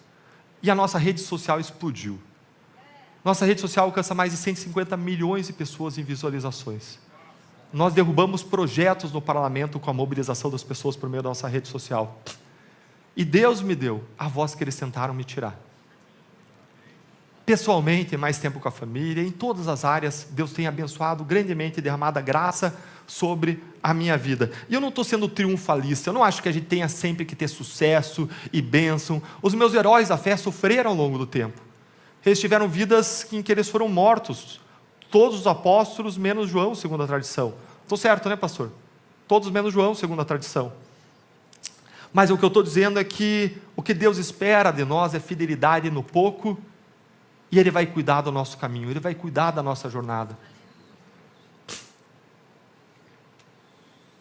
E ao longo do congresso, dá uma olhadinha no impacto que tem a cultura sobre a nossa vida e o nosso trabalho. Num determinado momento, lá no Congresso Nacional, chegou um projeto para ser votado, que era o tal do projeto das fake news. Contra a fake news, só que contra a fake news ele não tinha nada, nenhum artigo contra a fake news. Eu passei uma semana estudando, ninguém falou, ia ser votado urgência na terça e estava para ser aprovado na quarta. Segunda de manhã eu fiz um vídeo, o primeiro vídeo falando sobre o projeto público, das pessoas públicas, mostrando todos os problemas do projeto, como ele era capaz de censurar a nossa voz. Basicamente, é se dar um grande poder para uma entidade governamental, para alguém indicado pelo presidente, que ia poder aplicar grandes multas sobre as empresas que iam ter que adotar deveres de cautela de mitigar danos a direitos fundamentais, dignidade, vida, imagem, honra, etc. Aí você pode tirar ou minorar o alcance de um pastor que fala no púlpito algo que uma determinada minoria se sente ofendida, como o casamento entre homem e mulher. Na rede social isso tem que cair, porque isso ofende uma visão de pessoas de uma minoria que isso ofende a dignidade delas. Então, várias implicações de censura a partir daquele projeto. Era um projeto censurador. E aí eu fui numa reunião, a Frente Parlamentar Evangélica, que é muito forte, me chamou, falou, Deltan, vem cá, a gente está discutindo com o relator. Eu cheguei lá, e aí o pessoal da frente falou, o pastor, o líder, falou, Deltan, eu negociei aqui com o relator, e ele tirou aqui a menção a essa coisa, tirou a menção a essa palavra, tirou a menção a essa palavra, tirou essa menção a ideologia de gênero, tirou isso, tirou aquilo outro. Agora dá para passar o projeto, não dá? Aí eu falei assim, meus irmãos, você pode fazer a mudança que você quiser aí, mas isso conflita com a minha visão cristã de mundo. A minha visão cristã de mundo, na ótica católica, o Estado só atua de modo subsidiário. Ou seja, quando o indivíduo não resolve, a família não resolve, a comunidade não resolve, a igreja não resolve, aí você recorre ao Estado. Na minha visão evangélica de mundo, cristã evangélica, de Kuyper, Abraham Kuyper, o Estado não está acima das outras esferas da sociedade, ele está paralela, e ele não pode invadir áreas essenciais de outras esferas, como família, como igreja. Ele não pode entrar e ser todo poderoso sobre a nossa liberdade de discurso, porque hoje a gente fala aqui para 700, 800 pessoas, mas na rede social, diariamente, a gente alcança 1 milhão de pessoas. E você vai estar dando um poder do Estado para direcionar, dentro de uma batalha cultural, qual é o tipo de visão e conteúdo que vai ser difundido, se vai ser os cristãos numa lata de conserva, ou as virtudes de uma família cristã. E todo mundo olhou, vários pastores, várias pessoas evangélicas falaram, Deltan, você tem razão, a gente é contra, virou e fechou posição contra. Agora, isso aconteceu por causa de preparo, e mais, eu não me preparei assim na faculdade, a faculdade desenvolveu em mim uma visão, fiz a Universidade Federal do Paraná, de que tudo é o Estado, a sociedade é um pedacinho do Estado. Mas foi ter tido contato com visão cristã para temas sociais e políticos que me preparou para estar adequadamente preparado para que naquele momento virar uma posição de uma frente que era essencial para passar ou não um projeto que podia restringir a nossa liberdade de expressão religiosa e atingir e influenciar os nossos filhos e as próximas gerações.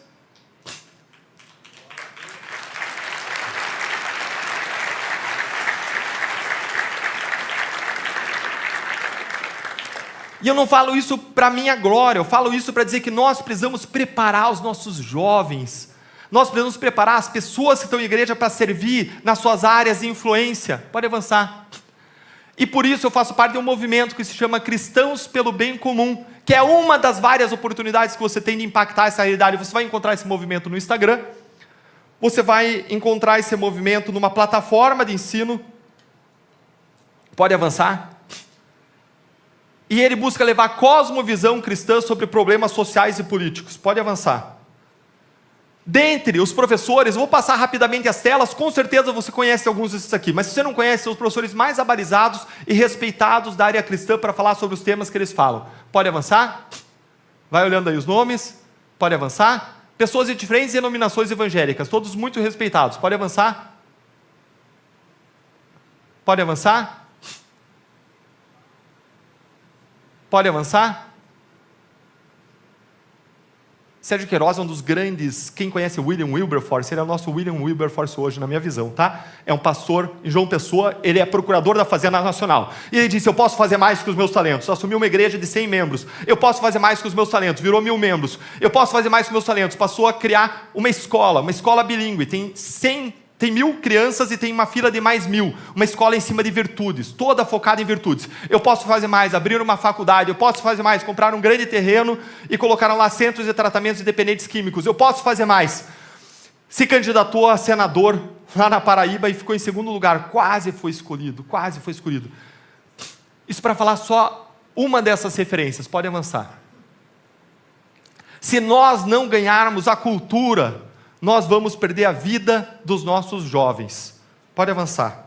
E eu quero falar para vocês que esse movimento, que se entra dentro de um contexto de batalha cultural, pode avançar, ele hoje tem uma oportunidade para você não só se inscrever e fazer o curso, mas nós estamos precisando hoje de financiamento. Se você sentir no seu coração de contribuir para o financiamento desse curso, deixa eu falar uma coisa, dos professores, ninguém ganha R$1. Ninguém ganhou R$1 de todos aqueles professores. Eu não ganho e não vou ganhar R$1. Pelo contrário, esse mês eu coloquei dinheiro lá. E nós precisamos de empresários que se disponham a financiar isso. Nós precisamos de um compromisso de até R$8.000, que pode ser dividido entre quantos empresários forem, por um ano, para a gente financiar esse projeto. Já tem a primeira temporada pronta e nós precisamos avançar para outras temporadas. O irmão nosso da igreja aqui de Pinheiros, presbiteriana, ele está fazendo uma contribuição, sustentando uma parte do projeto, mas nós precisamos levantar isso. Se você tiver interesse em ajudar, dá uma contribuição, entre em contato com esse QR Code aqui, você vai entrar no WhatsApp de quem coordena isso e você vai apoiar isso. Isso é uma oportunidade da gente fazer a diferença nessa área da batalha cultural. Pode avançar. E eu queria encerrar, mas eu queria pedir para você fechar os seus olhos, se colocar em atitude de oração diante de Deus. Nós saímos aqui com algumas missões. Preparar nossos jovens para serem Daniéis, preparar você para ser um Daniel, na sua área de influência. A gente viu basicamente hoje duas coisas. Como nós sermos fiéis a Deus na vida pessoal. Como a gente se santificar, se separar, como a gente ser influência sem assimilar a cultura pagã. A gente viu que a gente precisa não só metas, mas a gente precisa de disciplinas diárias, sistemas, a ponto de um Daniel que não abriu mão do seu sistema nem quando isso podia custar a sua vida. Ir para a cova dos leões. E a gente viu também como a gente ser presença fiel a Deus na Babilônia. Como a gente influenciar uma cultura hegemônica que não reconhece a Deus, o Brasil atuando em 7 áreas de influência, entrando na cultura, servindo na nossa área de vocação, política, empresarial, e fazendo isso com excelência, 10 vezes melhor do que os outros. Você quer que alguém fale isso de você? Essa pessoa serve 10 vezes melhor. E isso exige preparo.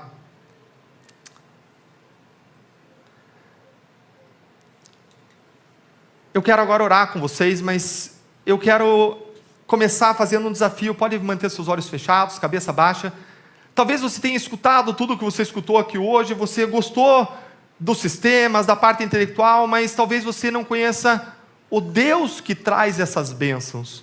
O Deus que morreu por você, o Deus que te chama para o arrependimento, para a mudança de vida, e o Deus que diz, em Romanos 12:2, que nós devemos não só renovar nossa mente, mas para que a gente possa viver a vontade de Deus, que é boa, perfeita e agradável.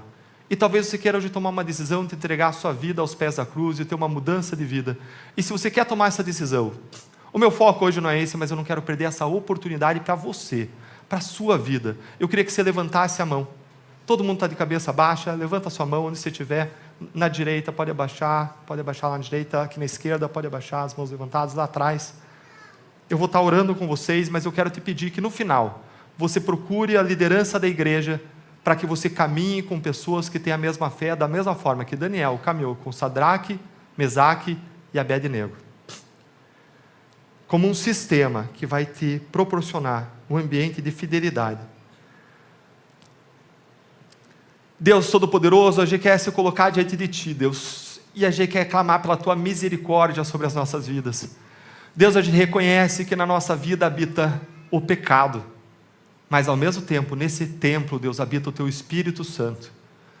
Deus, a gente te louva e te agradece porque as Tuas misericórdias se renovam para com a gente todos os dias da nossa vida.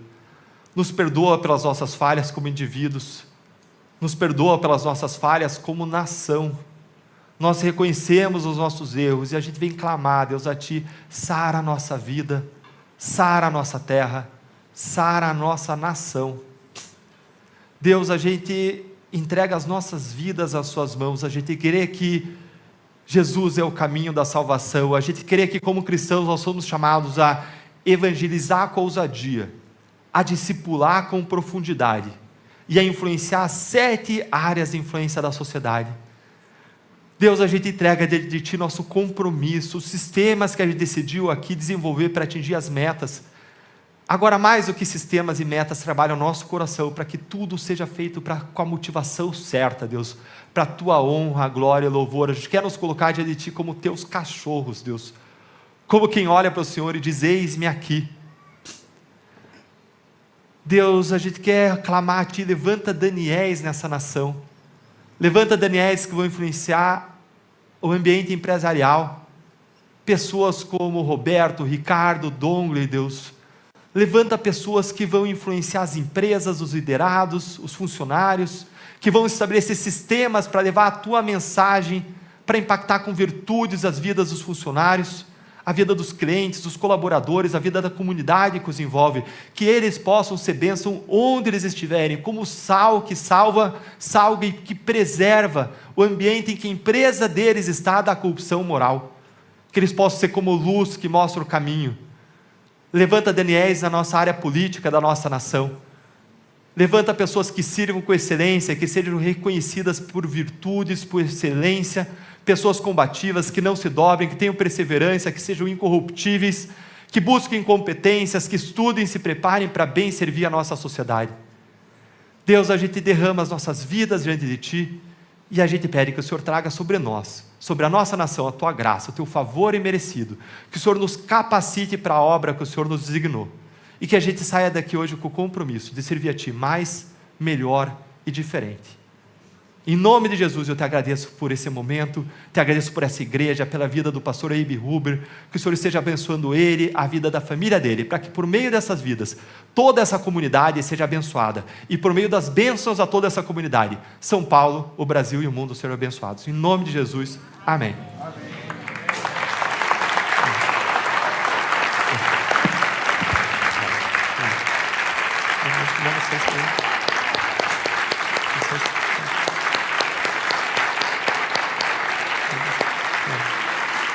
Melissa.